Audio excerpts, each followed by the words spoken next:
Hey everyone, I wanted to share an informal update on the record lathe project. There's been a lot happening lately, and I'm excited to keep the momentum going. If you want to help keep things moving, definitely check out the project's Patreon page. So if you're interested or want to get your grubby hands on my Fusion 360 files, head on over and check it out. There's a convenient link in the description below.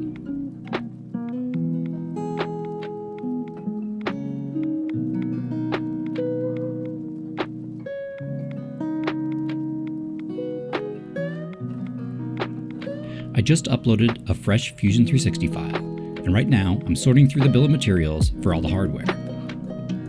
I've also started diving into the electronics and Linux CNC side of things, which has been a fun challenge.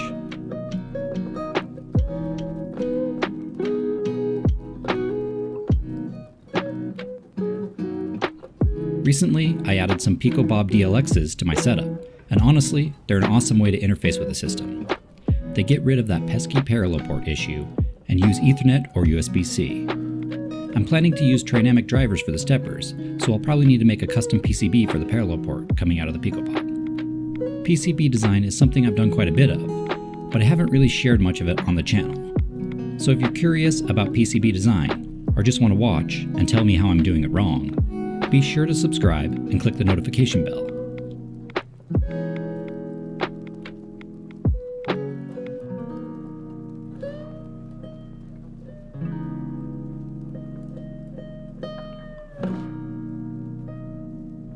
On the software side, I've been experimenting with some custom M codes that run Python scripts to start and stop the audio from G-code.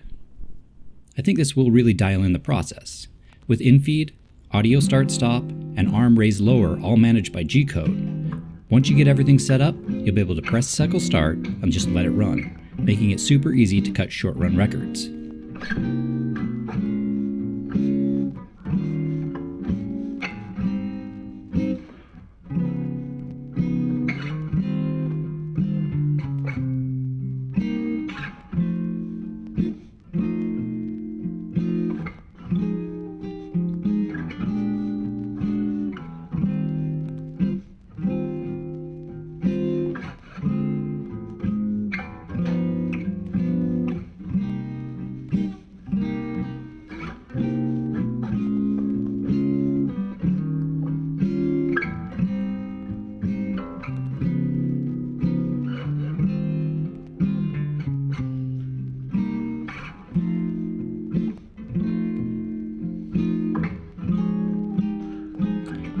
And now for the bill of materials. There's always an easy way and a hard way, and I'll let you guess which route I usually take.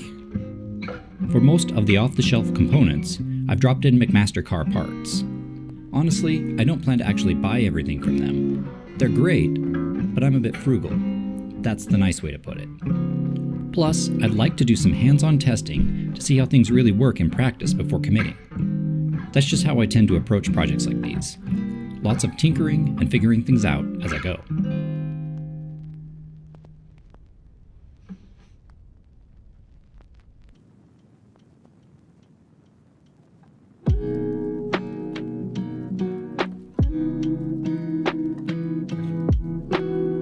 There's a bill of materials function in Fusion 360 now, so let's use it. I made some tweaks to the file so it's easier to spot which parts are from McMaster-Carr and which ones I modeled myself. Next up, I'll be going through the list to figure out the raw materials, estimate costs, and decide how actually to make each part. There are a few items that need hands-on testing, so I'll flag them and set them up for quick test fixtures. That way, I can make tweaks before things get too complicated down the road.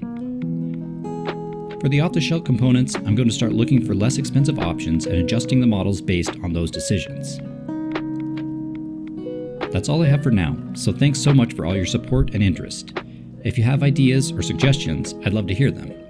And if you're new, like and subscribe so you don't miss what's coming up next.